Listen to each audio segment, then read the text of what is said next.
You're still breathing, and that's no small thing. That's everything. Because as long as there's breath, there's room for God to continue working, even if everything is suspended.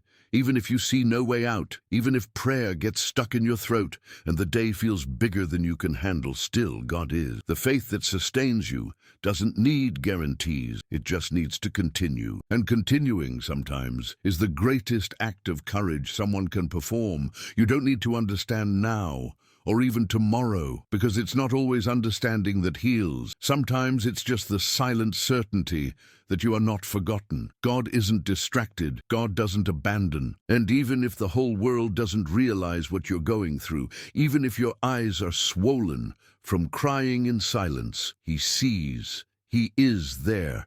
In the exact moment you fall apart, that's when He moves. Not with haste, but with precision. Watchman Nee said that the Holy Spirit acts with the gentleness of someone who knows every layer of your pain. He doesn't run over you, doesn't invade, doesn't force. He touches, and His touch, even if invisible, changes everything. It changes the way you breathe, the way you see, the way you hope, because it's not about getting rid of suffering, but about learning to live in it without losing faith. And no one taught you that. You learned it bleeding. There are moments when prayer turns into silence, and silence becomes communion. You become silent, not for lack of faith, but because you've already said everything you knew, and now you just remain. And it's in this remaining that you are visited by a presence that doesn't explain but envelops, that doesn't answer but fill. And this filling is worth more than any explanation, because it transforms what's inside. And what's inside, once touched by God, doesn't go back to being what it was. You've tried to act with faith as if expecting an immediate miracle, but time has taught you that faith isn't about rushing. It's about depth. It's about enduring the silence without giving up. It's about choosing to continue even when everything seems still. And in this choice, there's a kind of beauty that the world doesn't recognize. The beauty of someone who was broken and still remains standing. You want to understand why certain things happened, and maybe you never will. But what needs to happen inside you is bigger than any answer. Because God's work in you isn't interested in comfort, but in transformation. And transformation hurts. It tears down certainties, dismantles plans, undoes routes. But that's the only way the new begins. Have you noticed how the human heart has the power to hide what it feels with an almost cruel perfection, smiling when everything screams, saying everything is fine when the soul is in pieces? But God isn't fooled by appearances. He knows the space between what you show and what you are. And that's exactly where He acts, in what you don't show, in what you can't verbalize, in what you yourself don't understand. Watchman Nee spoke about the cross in a way that seemed too harsh until you experience what it's like to live without it. When you try to live in control, when you try to be too strong, when you fake a peace that doesn't exist, then you realize that the cross isn't an imposition. It's a liberation. It doesn't come to crush you, but to free you. Because dying to self is the only way to live in God. You are not being punished. This needs to be said. You are not being forgotten nor rejected. You are being worked on. There's a brutal difference between punishment and treatment. Punishment humiliates, but treatment restores. God is treating you. This takes time. It requires silence. It requires you to endure what you didn't even want to feel. But in the end, when you look back, you'll see that everything cooperated, even what seemed useless, even what hurt too much. You don't need to pretend that everything is okay. You don't need to put on a mask of faith. True faith doesn't have constant brightness. It fluctuates, it groans, it stumbles, but what makes it alive is precisely this fragility that throws itself at God anyway. You can present yourself before Him just as you are, with all your doubts, with all your fears, with all your fractures. There's no need for spiritual performance. God isn't impressed with beautiful words. He responds to true hearts. The grace that sustains you today doesn't depend on your performance. It's not a bargaining chip. It's a gift, a present that you receive precisely when you don't deserve it. And this is the greatest liberation. Knowing that God doesn't love you because you're doing well. He loves you because He is love. And this love doesn't waver. It doesn't fluctuate. It doesn't disappear when you fail. This doesn't mean that He approves of everything, but it means that He remains Anyway, you were taught to seek strength in yourself, to be strong on your own, to hold everything up, not to fall, to keep going with your head held high. But at some point, you discovered that you can't anymore, that being too strong has hardened you. And God doesn't want you hard. He wants you alive. And living includes crying. It includes saying, I don't know anymore. It includes admitting that you need help. And this isn't weakness. It's faith in action. There are days when you will just exist, and that will be enough, because God works even when you don't feel it, even when you're still, even when you don't pray, but just breathe. And yes, breathing can already be a prayer, because your existence is seen, it's loved, it's guided. He knows every second you thought about giving up and didn't, and that has eternal value. Watchman Nee said that the Holy Spirit dwells within you to guide you, not to push you. He is gentle but firm. He won't allow you to remain in places that destroy you, even if you insist. He will, with patience, take you to the death of self, to the end of your control, to the place where you no longer have strength. And there, exactly there, begins life in the Spirit. A life that doesn't depend on circumstances, but on presence. You are tired, and it's not just the tiredness of the body. It's a tiredness that comes from the soul, an accumulated weariness of years trying to be everything to everyone and forgetting about yourself. But God hasn't forgotten you. He knows the name of your pains. He knows what you lost. He knows what no one knows. And that's what makes His presence unbearably necessary, because only He understands what you can't even explain. You will continue, even when you think you won't, because God will carry you. This isn't just a consolation, it's a promise. He promised that He would be with you every day, and He is. Maybe not as you expected, but certainly in a way that you need. His love doesn't fail, and that's enough. Because when everything fails, love remains, and that's what your faith will anchor itself in. Not in certainties, but in presence. Don't try to understand everything. You don't need that now. You just need to trust, not with a strong feeling, but with a choice. Choose to trust, choose to continue, choose not to let go, because God won't let go of you. He is in every detail, even in what seems too small, even in what you despise in yourself. He is there, working, restoring, transforming. You are being molded, and this is painful, but it's sacred. Don't underestimate the process.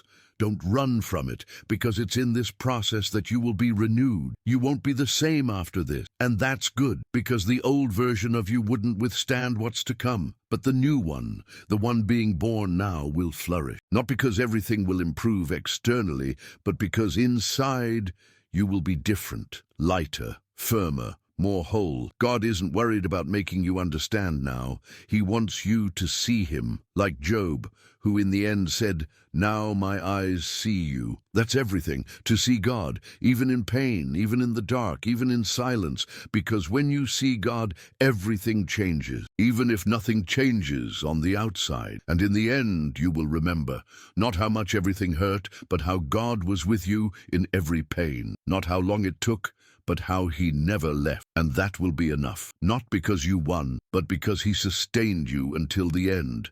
Write in the comments, "God, I adore you," if your heart's desire is to praise and magnify His name. You are still here, and that carries a weight that you can't even explain, because there are days when the simple fact of not having given up already puts you in a place of victory, even if no one applauds, even if no one knows. God knows, and it's this knowing that sustains. When you get up with heavy eyes and still tell yourself that you're going to try one more time, that's when the Holy Spirit acts with more intensity, not as someone who demands, but as someone who welcomes, because He knows the root of every weariness, the bottom of every emptiness, the silence hidden in every short answer you give, trying to appear strong. He sees beyond what you can hide. The problem has never been the lack of faith, but what you did with the pain, and with the loneliness, and with this waiting that seems eternal.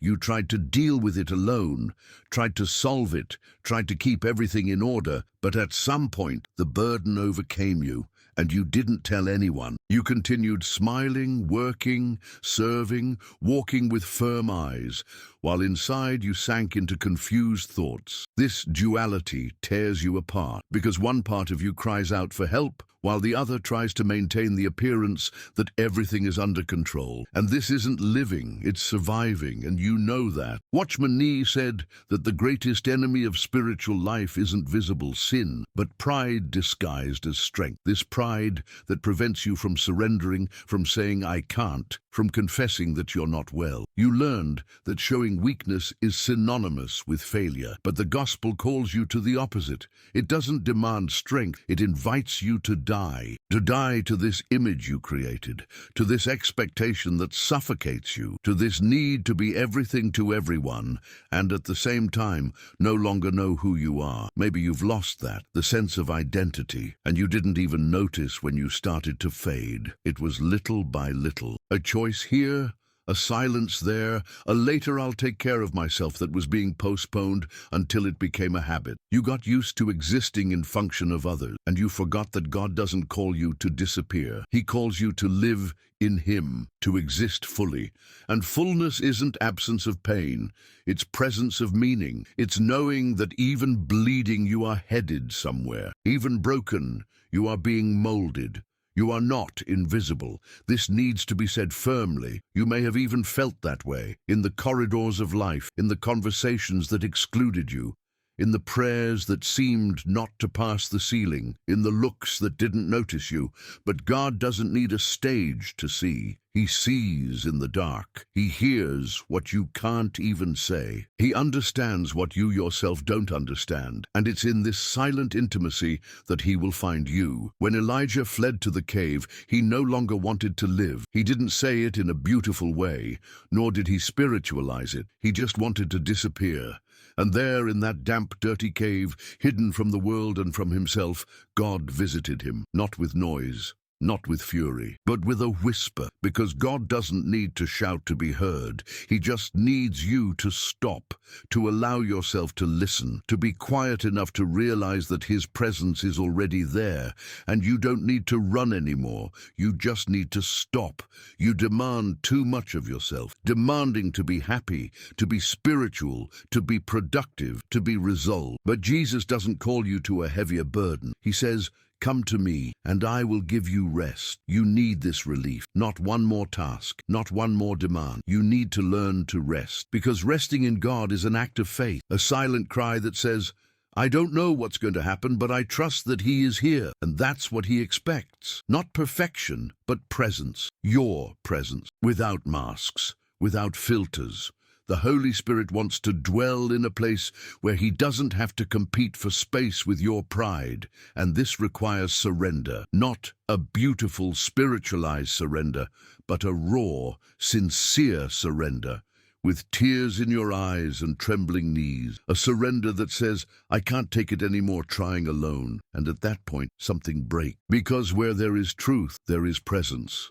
Where there is surrender, there is manifestation. Where there is honesty, God manifests Himself with power. You have believed that you need to do more to be accepted, that you need to pray more, read more, serve more, endure more. But grace isn't fueled by performance, it moves in love, and love doesn't require effort, it surrenders. And you were loved before you did anything, loved on your worst day, in your worst version. When you yourself rejected yourself, He remained.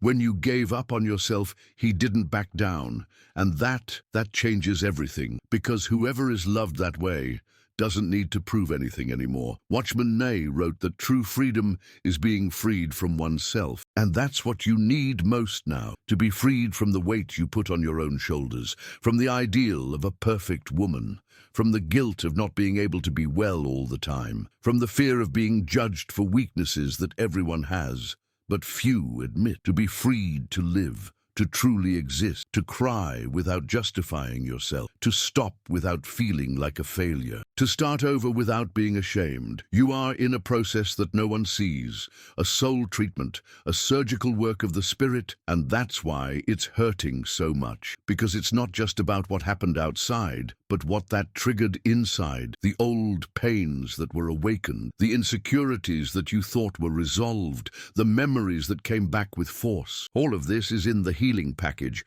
God doesn't ignore these parts. He goes deep because he wants you whole, not a functional version, but a full woman. You have the right to rest, to vulnerability, to pause, to not know, to the doubt that comes without being invited. You no longer need to fake faith to be accepted. Faith isn't absence of fear.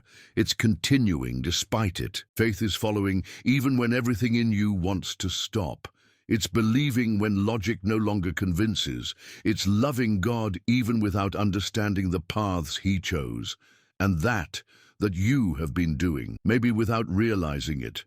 But you have lived real faith, painful, raw, sincere. Heaven isn't silent, it's at work. And what you're feeling now isn't abandonment, it's transition. God is taking you from an internal place where you survive to a place where you live. But this goes through pains, through goodbyes, through confrontations, and above all, through surrender. You will need to let go of some ideas that you built about God, about yourself, about what it is to be strong, spiritual, holy, because none of these ideas fits in the new season that he is preparing. You're being called to see with new eyes, to feel more deeply, to listen to what you once ignored. The Holy Spirit is awakening a spiritual sensitivity within you that will lead you to more intimate places with God. But to do that, you'll have to unlearn something and learn again with humility, with hunger, with thirst, with courage. Don't rush the process. Don't pressure the timing. Don't force the maturity. It will come. You don't need to prove anything to anyone. Just keep going. One day at a time, one step at a time, even if it's slow, even if it's fragile, because that's exactly how God works. In the detail, in the hidden, in the silence. And it's in that space that he builds what the eyes don't yet see, but the heart already feels. You are part of something bigger, and you are being built for something you don't yet understand. But one day, when you look back, you will understand. You will be grateful for not giving up. You will see that each tear watered a seed of faith, that each dark night was a womb of transformation, and that each silence was a deep conversation between you and God, even without words. You are being brought forth into a new season, and this new season begins within you. Write in the comments, "God is my peace," if you feel that only in him does your soul find rest. And this new season begins within you, even if everything outside seems the same. You wake up, do the same things, talk to the same people, walk the same streets, but something inside you has already begun to move. Something silent, almost imperceptible, like the breath you don't even notice, but that sustains life. That something is the Spirit. And when the Spirit begins to move, there's no ignoring it for long. At some point you will realize that the weight isn't the same anymore. That sadness doesn't paralyze you like it used to. That anxiety no longer swallows you with such force. You will realize that, without realizing it, you have begun to live in a different way. There is no rush in God, and that may irritate you, because you've learned to measure things with urgency. But God is patient, and that patience, even when it disconcerts you, is also your salvation. He is not late. He is right on time to treat each layer, each memory, each blind spot. He doesn't just want to solve what hurts now, but also to uproot the roots that have fed these pains for so long. That, yes, is healing. Not a quick relief, but a profound transformation. And that's what's happening to you. Even if the mirror still shows a tired face, wet eyes, a restless soul, you are in process. A process that isn't about improving. It's about dying and being born again. Watchman Nee said that the normal Christian life is a life where you no longer live for yourself, but Christ lives in you. That sounds nice until you realize what it demands. You need to get out of the way, get out of control, get out of the center, not to disappear but to be remade. And that, yes, is painful, because it requires you to undo the walls you built to protect yourself. It requires you to face the wounds you preferred to hide. It requires you to go down, and you go down crying. You go down scared. You go down without understanding. But down there, where the light doesn't reach, is where he finds you. You are being stripped bare, not to be ashamed, but to be restored. Because what you have built so far, even with good intentions, is not enough to carry what is to come. And God, in His mercy, makes you stop, makes you break, not out of cruelty, but out of love, so that you don't continue living a faith that only survives on theory, so that you don't continue singing words you don't feel, praying words you don't believe, smiling with a soul screaming. He wants you for real, even if you're empty. Even if you're weak, even if you're confused, you are no longer the same. And that scares you, I know, because what is to come hasn't arrived yet, and what has passed no longer serves you. You are in the middle, and the middle is always uncomfortable, because it is unstable, it is uncertain, it is silent. But it is in the middle that God forms character. It is in the middle that faith proves real. It is in the middle that you learn to depend. And dependence is not humiliation. Dependence is liberation. Because as long as you try to carry everything, there will be no space for Him to do what only He can do. You need to trust, not as someone who understands, but as someone who decides. The faith that God calls you to live is not the one that demands certainty, but the one that survives in the dark. Faith that is expressed in steps without ground. Faith that continues even when the sky is cloudy. Faith that chooses to stay even when everything in you wants to flee. Faith that hides in the whispered prayer, in the praise sung through tears, in the decision to get up in the morning, even when the night seems not to have ended. You need to stop demanding of yourself a strength that God didn't ask you for. You need to accept that you are tired, that you are vulnerable, that you need Him, and accepting that is not going backwards, it's moving forward, because only those who recognize their own limitation can experience the power that is perfected in weakness. And you have that right. The right not to be strong all the time, the right not to know, the right just to exist, because grace doesn't depend on performance. It manifests when you have nothing left to offer, when all that's left is just you. And even so, God remains. Watchman Nee said that the Spirit leads us, but doesn't drag us. He respects your rhythms. He knows your limits. He knows where you bleed. And that's why He touches with care, but He touches firmly, because He doesn't leave you the way He found you. He transforms. And in transformation there is discomfort, but there is also beauty. The beauty of realizing that what once dominated you now no longer has strength. The beauty of seeing that little by little the noises are quieting down. The fears are diminishing. Hope is returning. You will remember. You will remember the days when you no longer believed, but still got up. You will remember the prayers you said in silence, lying in bed, looking at the ceiling and asking just to be able to continue. You will remember the moments when no one saw you, but God embraced you. And these memories will not paralyze you. They will strengthen you, because you will see that in each of them there was an invisible presence that sustained everything. And that presence is what will never abandon you. You have cried so much in silence that you have forgotten what it is like to cry in front of someone. But God saw every tear, not as something despicable, but as prayer. Yes, your tears are prayers, deep intercessions that the Spirit translates, and these silent prayers have power because they are true. They come from a place where religion doesn't reach, but God does, and it is in that place that He reveals Himself, not as a concept, but as a Father. You will understand with time that what seemed absence was preparation, that what seemed delay was construction, that what seemed abandonment was care, and that will free you. It will make you lighter. It will make you stop fighting against yourself, because you will accept that being a daughter is not being perfect. It is being loved, and whoever is loved can rest. You no longer need to prove anything, not to others, not to God, not to you, because God knows you completely, and even so, He decided to dwell in you. This is not just love, it is redemption, it is living grace, incarnate, manifested in your fragility, and that's what makes everything sacred.